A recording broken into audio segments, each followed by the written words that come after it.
All right, it's Thanksgiving Day episode of the Morning Pitt. Happy Thanksgiving to everyone out there. Hopefully it's try to stay warm. It looks like it's going to be frigid today. But hopefully it's a semi-warm and delicious and satisfying day spent with friends or family, whoever you choose to spend your time with. I hope you enjoy all the food and all the football and whatever else you might get into today. If you're heading downtown to the turkey trot and you see the Peak family clan out there trudging along for the 5K, make sure you say hi to us. That's always fun to do. But I was trying to think, like, what should we do on Thanksgiving? What should we do for the Thanksgiving Morning Pitt? And you know what? Let's talk about the seniors. Pitt's got a bunch of seniors who are going to walk on Senior Day on Saturday, and let's talk about those guys, what their careers have been, what they've done, who's going to be going, and who potentially is coming back, and all of those kinds of things. Let's talk about Pitt's senior class. It's 25 guys listed as seniors on Pitt's roster, but got some interesting facts and data about those guys you might be a little bit surprised about. So let's talk about the seniors. I guess this is the closest thing as far as, be thankful for it, right? So I guess that's the cliched Thanksgiving Day podcast, is let's talk about things we're thankful for. I didn't really feel like doing that, so let's just keep it positive, though, and talk about Pitt seniors here on the Thanksgiving Day edition of the Morning Pitt on youtube.com/Panther-Lair.com.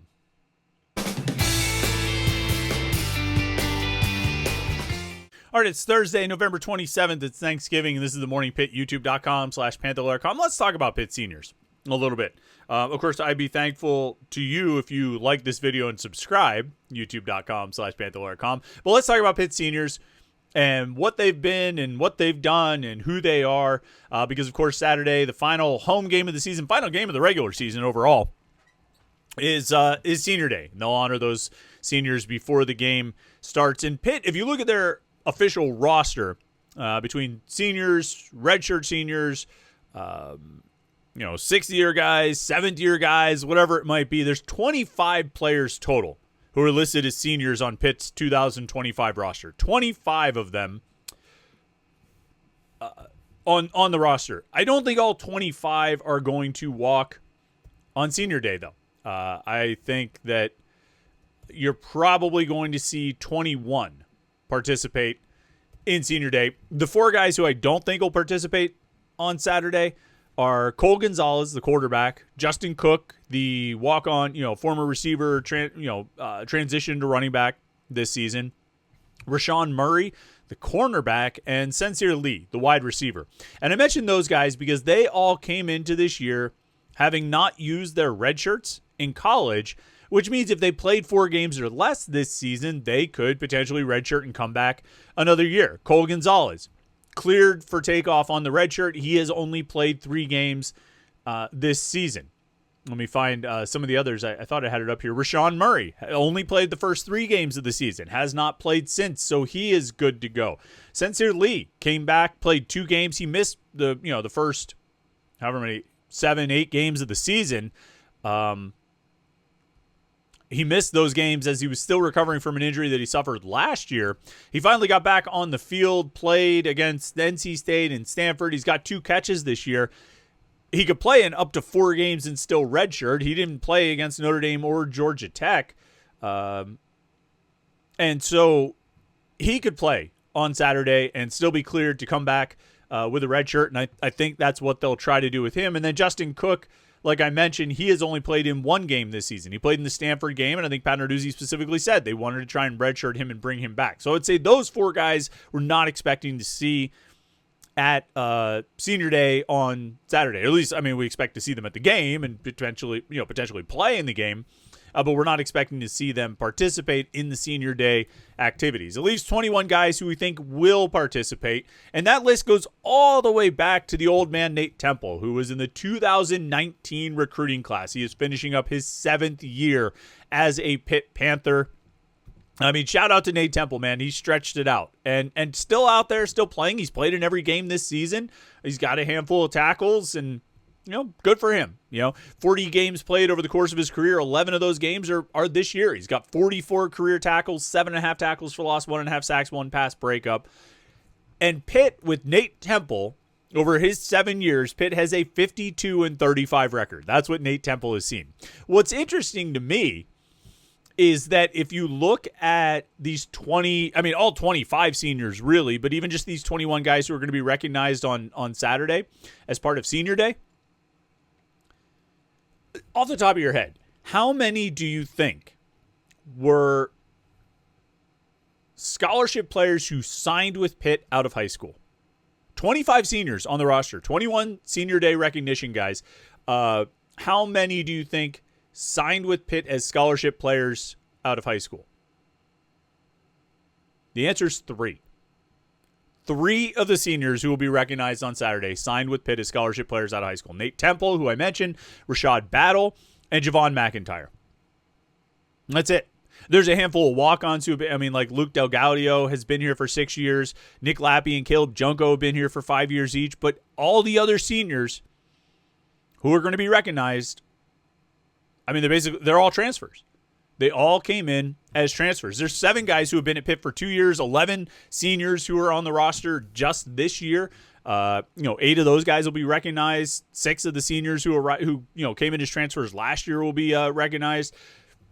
This is the way of the world now. As we talk about college sports and the transfer portal and what it's done to this and what it's done to that, if it's changed the sport or whatever, I think one of the sort of college sports institutions that doesn't carry the same, I don't know what the right word is. I don't want to say like significance or relevance. It just doesn't have the same kind of, weight that it once did, is Senior Day. Because less and less are you seeing guys that, have been playing for the team for 5 years or been part of the program for 5 years. Guys you followed as recruits out of high school, and then they come in and they redshirt and they play a little bit as redshirt freshmen, a little bit more as redshirt sophomores. They're starters in their final 2 seasons, and they have memorable plays, and you've come to know them, and you have a sense of their personalities, and you know a little bit of their backstories and all this stuff. And then Senior Day, you stand up and, standing ovation, applause for these guys as they end their Pitt careers, a long stretch of their life. I mean, on Saturday, you're going to have, Senior Day is going to have 6 guys who just got to Pitt last season. Senior Day is going to have 8 guys who just got to Pitt this year. And some of these seniors, even who just arrived this year have become important players. Jeff Percy is an important player. Keith Gouveia was a starter. Kavir Baines-Marquez, Justin Holmes. These guys are having career years in their final season, playing in the ACC, playing in the Power 4 Conference, and they've been a big part of Pitt's success this season. I mean, Justin Holmes is having the most, Justin Holmes has almost matched the entirety of his production in terms of receptions and receiving yards from his whole career just this season. And he's got 3 touchdown catches after having none in his first 3 years of college football. He's been a good player. He's been a starter in 10 games or 9 games. He's been a reliable player. He's made important plays. He's been an important part of this team's roster. Same with Kavir Baines-Marquez. Kavir Baines-Marquez has had an outstanding season. 3 interceptions. He's got more than 100 all-purpose yards because he has 2 long interception returns. He's filled in when they've had injuries at safety. He's been a good player. He has helped this team a lot, but he's been here for 1 year. And even the guys who have been here for 2 years, notable guys like Desmond Reed, Raphael Williams, Lyndon Cooper has started 23 games over the last 2 seasons, but he's only been at Pitt for the last 2 seasons. And, I think you celebrate those guys. You enjoy those guys. You enjoy what they've done and their contributions and what they've meant. I mean, Desmond Reed has been one of the toughest, hardest working, and productive players at Pitt, pound for pound over the last 2 seasons. He's played in 18 games. He's rushed for 1,200 yards and 7 touchdowns. He has 75 receptions for 886 yards and 6 more scores. Put it all together, he averages more than 5 yards per carry, almost 12 yards per catch. Total offensive production, more than 2,000 yards over the last 2 seasons. And 13 offensive touchdowns, plus a couple punt return touchdowns. Desmond Reed has been a warrior for this team, and this program. And he's gotten beat up, and he's gotten banged around. He's gotten knocked out. That's why he's only played 18 games out of the last 24. But, I think you celebrate him and you enjoy that, but he's also a guy who's only been here for 2 seasons, and you don't really have, like I said, you only have 3 guys who are recruited scholarship players who signed with Pitt out of high school that are going to be recognized on senior day on Saturday. It's very different. It's a very different world. And you'll still have a handful of guys every year who've been with the program the whole time since high school. But those numbers will keep dipping. And more, the seniors you're recognizing will be guys who have been on campus for, 11 months at this point. Maybe 23 months. I think they have one transfer who's been here for 3 years, Derek Davis. I'm assuming he'll be recognized. He didn't play this season due to an injury, kind of retired. So he might be recognized at senior day. He's been here for 3 years, but it's kind of it. He's the longest tenured of these transfers. So it's a different world. But still, these seniors have done a lot. Like I say, Nate Temple, 52 and 35. There's actually 6 of the seniors who were on the roster for the 2021 ACC Championship. Nate Temple, obviously. Rashad Battle and Luke Del Gaudio. Those are the guys who are 6-year players. They were with Pitt in 2021. They have a combined record. Like Pitt, with those guys, in the last 6 years, Pitt is 44 and 30. And then you get to the guys who have been here for 5 years. Sort of more traditional redshirt seniors, Javon McIntyre, Nick Lappy, and Caleb Junko. 38-25 is their record. 38-25 is Pitt's record with those guys on the roster. And they're the old heads. Those 6 guys are the ones who were on the ACC championship roster. A couple quick thoughts. Nate Temple, a solid reserve, maybe third-team guy. That's what his career's been. He's dealt with some injuries and obviously gotten some extra years because of it. Rashad Battle, I tell you what I want to see on Saturday. I want Rashad Battle to get an interception. He's been at Pitt for 6 years. He has played in 41 games. He's got 95 tackles, 13 pass breakups, 2 fumble recoveries, a tackle for loss. He does not have an interception. He leads Pitt this year in pass breakups, and he does not have an interception in his career. It'd be really great if Rashad Battle could get an interception either in this game on Saturday or potentially in a bowl game at some point before his career ends. It'd be nice if Rashad Battle could get that interception. Javon McIntyre has been making interceptions since his redshirt freshman year when in 2022, actually the last time Pitt played Miami. It was down there at Miami, and McIntyre got his first career interception. He's got 17 career pass breakups. He's played in 52 games, almost 200 tackles, 10.5 tackles for loss. I think Javon McIntyre has been a really solid boundary safety. Occasionally, and actually I shouldn't just say boundary, because when Donovan McMillan was here, he played a lot of the field safety. It's probably why his tackle numbers aren't as high as you would expect him to be for a player in that position, because he wasn't always playing the boundary. That's where Donovan McMillan was playing and racking up the tackles. But I think McIntyre's been a solid piece of the safety rotation for the last 3 years, really. 4 if you go back to his redshirt freshman year. He started the Sun Bowl. When we asked him on Tuesday what was the most memorable game of your career, he mentioned the Sun Bowl because it was his first career start, because they had a bunch of guys out. Remember, I think Brandon Hill might have opted out of that game, and so McIntyre had to step into the starting lineup. But I think he's been a good program guy for the last few years. Nick Lappy played in 43 games as a walk-on, stepped in, got his most defensive work ever this season with some of the injuries and kind of stepped in there and then got hurt himself.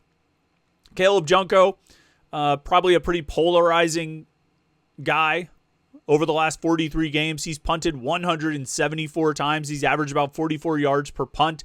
44 of his 174 punts were downed inside the 20. 47 of his 174 punts were 50 yards or more. And he had probably his crowning achievement, the 85-yard punt in the Sun Bowl.